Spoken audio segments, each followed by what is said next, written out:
இப்போ எல்லா துறையிலுமே போதைப் பொருளை பயன்படுத்துறாங்க. அதுவும் பள்ளி கல்லூரி மாணவர்களுக்கும் போதைப் பொருள் போயிருச்சுன்னு இப்போ ஒரு பிரபலம் பேசியிருக்காரு. அதாவது மூத்த பத்திரிகையாளரான Dindigul Venkatesan king voice YouTube சேனலுக்கு பேட்டி ஒன்று கொடுத்துருக்காரு. அதில் தான் போதைப்பொருள் எல்லாம் கானா, நைஜீரியா உள்ளிட்ட நாடுகளில் இருந்து தான் வருது அப்படின்னு பேசப்பட்டு இருக்கு. ஆனால் அங்கிருந்து கப்பல் மூலமாவோ இல்லை விமானம் மூலமாவோ அங்கே இருக்க அதிகாரிகளை எல்லாமே தாண்டி எப்படி வருதுன்னு தான் தெரியல. இப்போ சமீபத்தில் சென்னை நுங்கம்பாக்கத்தில் ஒரு பார்ல நடந்த தகராறு காரணமா இந்த போதைப்பொருள் விவகாரம் வெளியே வந்திருக்கு. போதை அப்படிங்கிறது எந்த வடிவத்திலையுமே அது தப்பு தான். அதை பயன்படுத்துறவங்களை விட விற்பனை செய்யறது தான் அதிக குற்றம். நடிகர் ஸ்ரீகாந்த், கிருஷ்ணாவை தொடர்ந்து இன்னும் ஒரு சில நடிகர்களை எல்லாம் கைது செய்ய போறாங்க அப்படின்னு பேசப்பட்டு வந்துட்டு இருக்கு. ஒரு ஹீரோவை நம்பி தயாரிப்பாளர்கள் கோடி கோடியா கொட்டி படம் எடுக்கிறாங்க. அப்படி இருக்கும்போது அந்த நடிகர் தான் கவனமா இருக்கணும்.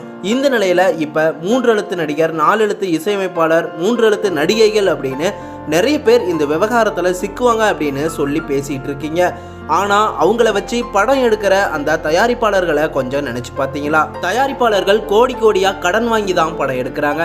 இந்த விவகாரத்தால இப்ப தயாரிப்பாளர்கள் எல்லாத்துக்குமே பயம் வந்துருச்சு. மேலும் இந்த விவகாரத்துல கிருஷ்ணா கிட்டையும் ஸ்ரீகாந்த் கிட்டையும் தீவிரமான விசாரணை பண்ணி வந்துட்டு இருக்காங்களாமா. அவங்க வாக்குமூலம் கொடுத்தா இதுல எந்த ஒரு பாரபட்சமும் பார்க்காம யாரா இருந்தாலும் கைது பண்ணக்கூடிய சூழ்நிலை இருக்கும் அப்படின்னு போலீஸும் சொல்லி இருக்காங்க. மேலும் 3 எழுத்து நடிகைகள், 4 எழுத்து இசையமைப்பாளர் அப்படின்னு நீங்களா எதையும் யூகித்து பேசக்கூடாது. கைதானவர்கள் மட்டும்தான் அவங்களோட பெயர் சொல்ல முடியும் அப்படின்னு விசாரணையில போலீஸ் இப்ப சொல்லி இருக்காங்க. அடுத்த அப்டேட் தெரிஞ்சுக்க சேனல் சப்ஸ்கிரைப் பண்ணிட்டு பெல் ஐக்கனையும் கிளிக் பண்ணிக்கோங்க.